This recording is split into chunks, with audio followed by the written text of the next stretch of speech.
Olá, graça e paz, shalom, bem-vindo meu amigo, minha amiga, meu irmão e minha irmã neste canal. Ana Lúcia Petri aqui do Instituto Único Caminho para trazer um ensinamento da Palavra de Deus. Eu amo quando você vem aqui porque você tem sede e fome pela Palavra, não é verdade? Haverá um tempo em que os homens terão fome e sede pela Palavra, mas eles não vão encontrar. E hoje o conhecimento está disponível a nós, então nós não temos desculpas. Não tem por que sermos ignorantes se a Palavra está disponível a nós, não é mesmo? O ensino da Palavra de Deus e a aplicação do ensino da Palavra de Deus é que vai fazer com que a gente chegue firme até o final, que a gente cumpra com a nossa carreira e que a gente viva a vida abundante que Jesus tem para nós. Em João, capítulo 5, no versículo 1 ao 15, eu não vou ler com você porque é um pouquinho extenso e não quero roubar o tempo da leitura, você pode ler aí na sua casa, né? Quero gastar esse tempo trazendo o ensino em si. Ele vai contar a respeito de que em Jerusalém havia um lugar chamado em hebraico de Betesda. E ali naquele lugar tinha um tanque, onde todos os enfermos iam, e quando havia um enfermo, quando de tempos em tempos eles criam que um anjo movia aquelas águas, aquele enfermo ele entrava naquele tanque e ele era curado ali. Então, Betesda, eu creio que representa a igreja, porque a igreja é o lugar onde todas as pessoas enfermas podem vir. Jesus mesmo disse: eu não vim para os sãos, né? Os sãos não precisam de médico, quem precisa de médico são os doentes, então eu vim para os enfermos, né? Então nós vemos aqui nesse texto de João 5, que tinha um homem que ele ia já há 38 anos naquele lugar, esperando um milagre. Com certeza outras pessoas levavam ele queria o milagre desde o primeiro ano, e 38 anos se passaram, mas só havia um milagre por ano, né? Então sempre havia alguém que conseguia chegar à frente dele e então era curado. E o tempo foi se passando e eu acredito que aquele homem foi pensando que na sua vida não tinha solução, que tudo estava perdido, que ele nunca seria curado. Mas então Jesus, que é a cura, chega até ele, né? Então tudo que nós conquistamos no mundo espiritual, querido, nós conquistamos em Jesus. A palavra de Deus, ela é verdadeira e ela vai se cumprir nas nossas vidas.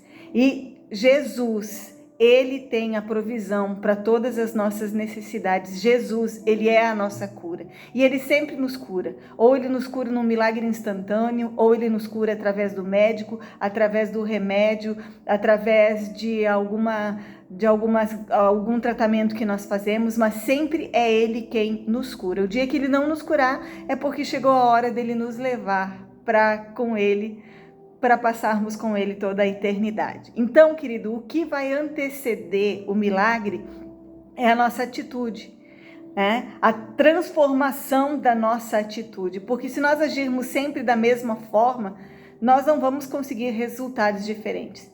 E algo inesperado, algo diferente estava acontecendo ali naquele lugar. Jesus, que é a cura, chega ali e ele pergunta para aquele homem: queres ser curado? E o homem diz assim: mas não tem ninguém que me jogue no poço. E aí Jesus diz: queres ser curado? Né? E então Jesus, ele vai insistir, né? Que você quer ser curado? E aí ele diz: sim, eu quero. E Jesus diz: então, levanta, toma o teu leito e anda. E os fariseus começaram a perguntar então quem era aquele que estava carregando o seu leito e como ele estava carregando o seu leito em um sábado, né? Porque era sábado, dia de descanso. E ele vai dizer: olha, o homem que me curou, ele me disse: toma o teu leito e anda. E aí perguntaram para ele: quem foi que te curou? E ele disse: eu não sei. E eu acho isso muito interessante, porque um homem foi curado por Jesus, mas ele não conhecia Jesus. Ele não sabia quem era Jesus. E muitos hoje, queridos, até mesmo no meio das nossas igrejas, cantam, são curados, recebem milagres, recebem as bênçãos de Deus, mas não conhecem a Jesus. E o fato da gente não conhecer Jesus faz toda a diferença na nossa vida. Nós não fomos chamados para ser evangélicos, nós somos chamados para viver o evangelho. Nós somos chamados para sermos cristãos, uma cópia de Jesus, pequenos cristos, a imagem de Deus Criador. E isso nós só vamos conseguir se nós conhecermos a Jesus. Então, receber bênçãos de Deus é muito bom, mas conhecer Jesus é o que muda verdadeiramente as nossas vidas. E em Mateus 16, 24, Jesus ele diz algumas palavras que eu creio que são muito pertinentes e muito necessárias na vida daquele que verdadeiramente quer uma transformação de vida, quer viver um evangelho que o transforme de dentro para fora, na vida daquele que verdadeiramente quer fazer a vontade de Deus, e aquele que faz a vontade de Deus, esse permanece para sempre. Em Mateus 16, 24, o Senhor, ele diz algo. Ele diz assim: aquele que quiser vir após mim, negue-se a si mesmo, tome a sua cruz e me siga. Então, a primeira coisa, Jesus diz assim: negue-se a si mesmo. O que é isso, querido? É um desprendimento de todas as coisas. É colocar Deus em primeiro lugar. É colocar a vontade de Deus em primeiro lugar. É colocar a minha vontade depois.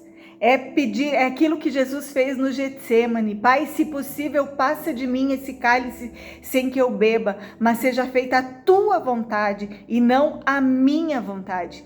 É viver para cumprir o propósito de Deus para com a minha vida. Eu costumo dizer que nós temos 3 inimigos: o diabo, o mundo e nós mesmos.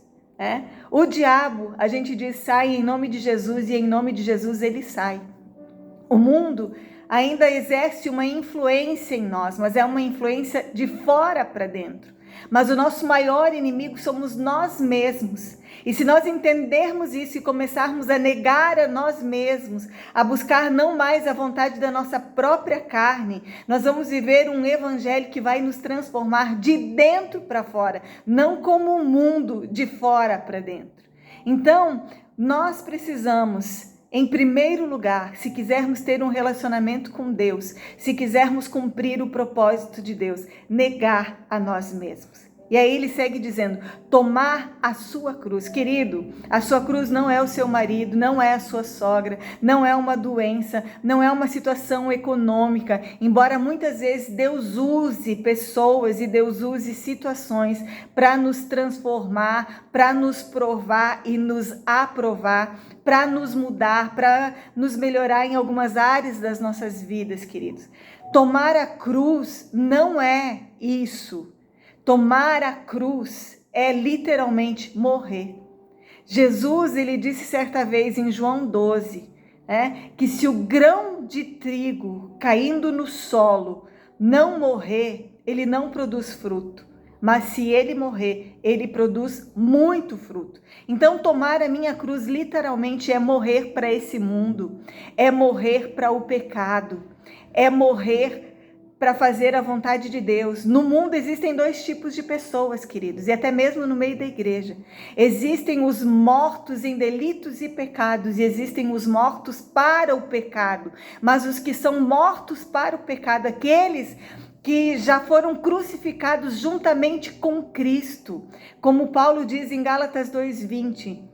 Agora vivo não mais eu, Cristo vive em mim. E a vida que eu vivo na carne, eu vivo pela fé no meu Senhor, no meu Criador. Então, se nós fizermos isso, queridos, se nós morrermos para nós mesmos, morrermos para o pecado, morrermos para as nossas paixões carnais, nós morremos para os nossos sentimentos também. Morto não reage, morto não responde mal, morto não expressa sentimentos. Se nós fizermos isso, queridos, nós verdadeiramente estaremos prontos para seguir Jesus. Negue-se a si mesmo, tome a sua cruz e então me siga, ele diz. Seguir Jesus é agir como ele agia, é fazer o que ele fazia. Quem não renunciar a si mesmo, quem não tomar a sua cruz e morrer para o seu eu, jamais vai poder agir como Jesus agiria e fazer aquilo que Jesus faria. Quando nós negamos a nós mesmos, quando nós tomamos a nossa cruz, nós conseguimos perdoar como Ele nos perdoou, nós conseguimos amar como Ele nos amou, nós conseguimos fazer exatamente o que Ele faria se Ele estivesse no nosso lugar. Então, queridos, a palavra vai dizer que aquele homem que antes disse que não conhecia Jesus, ele vai encontrar Jesus no templo, né? E aí ele vai anunciar, ó, foi esse homem que me curou. E Jesus, ele vai dizer assim, agora vá e não peques mais para que não te suceda coisa pior. Então as pessoas, queridos, elas passaram a olhar para Jesus. E as pessoas, elas vão olhar para nós e vão ver Jesus a partir do momento em que nós aprendermos que para seguir Jesus, primeiramente nós precisamos negar a nós mesmos e tomar a nossa cruz. Vai acontecer nas nossas vidas aquilo que Jó pôde dizer. Antes eu o conhecia de ouvir falar, mas agora os meus olhos te contemplam. Que essa verdade seja verdade em primeiro lugar na minha vida e então também na sua vida, que nós possamos viver isso em nome de Jesus, entendermos verdadeiramente o Evangelho.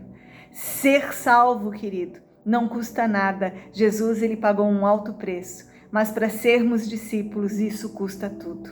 Nós precisamos renunciar à nossa vida velha, nós precisamos de um rompimento com o nosso velho eu e entender que agora estamos em Cristo e as coisas velhas já se passaram e eis que tudo se fez novo.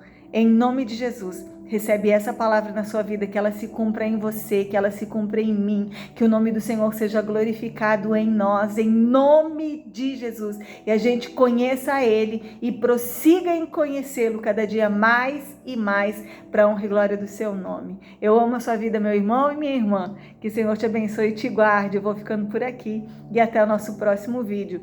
Beijo e tchau, tchau.